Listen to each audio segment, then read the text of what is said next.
If you were expecting a big, flashy upgrade with the Samsung Galaxy Z Flip 8 this year, you might want to lower your expectations because the biggest change is just half a millimeter. Yes, that's it.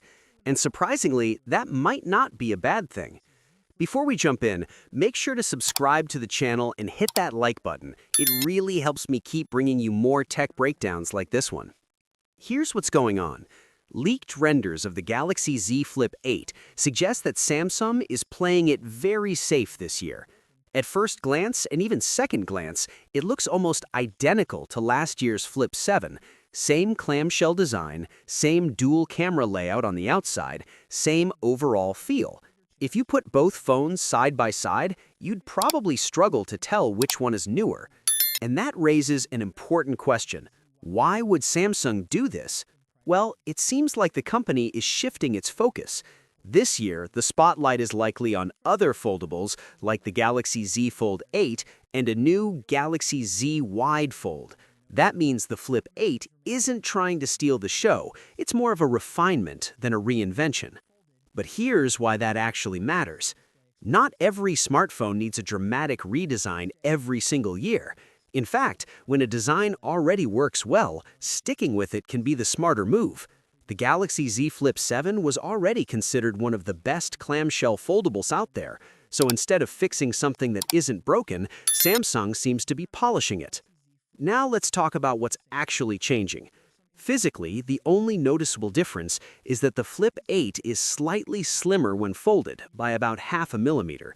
That's such a small change that most people won't even notice it in daily use. The dimensions otherwise remain nearly identical. The displays? Also the same. You're still getting a 6.9-inch inner screen and a 4.1-inch outer display.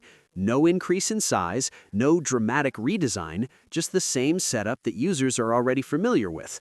Even when unfolded, the phone reportedly looks and feels just like its predecessor. So if you were hoping for a completely new look or a bigger cover screen, that's not happening this time. But under the hood is where things start to get a bit more interesting. The Galaxy Z Flip 8 is expected to come with the new Exynos 2600 processor, which should bring a noticeable boost in performance compared to the previous generation. That means smoother multitasking, better efficiency, and improved overall speed, even if the outside looks the same. Battery life might see a small upgrade too.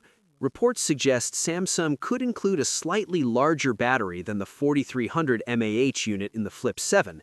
It's not a massive jump, but even a small increase can make a difference in day-to-day usage, especially for a foldable device. Another subtle improvement could be in the display crease. Samsung is reportedly working on making it less noticeable, which has been one of the biggest criticisms of foldable phones. If they manage to reduce the crease even slightly, that's a meaningful quality of life upgrade. So when you put it all together, the Flip 8 isn't about bold changes, it's about refinement. And honestly, that's okay. Smartphones have reached a point where massive year-over-year changes are becoming less common. Instead, companies are focusing on making small improvements that add up over time. Better performance, slightly better battery life, a more refined display. These things may not grab headlines, but they do improve the overall experience. There's also a strategic angle here. With Samsung possibly preparing to compete against future foldable iPhones and pushing innovation in other models, it makes sense to keep the Flip series stable and reliable. For someone who already owns a Flip 7, the Flip 8 probably won't feel like a must upgrade. But for new buyers or anyone coming from an older device, it could still be a solid option, a familiar design with improved internals.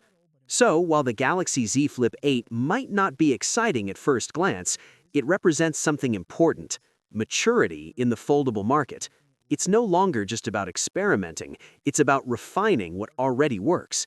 And sometimes, a small change done right is better than a big change done poorly.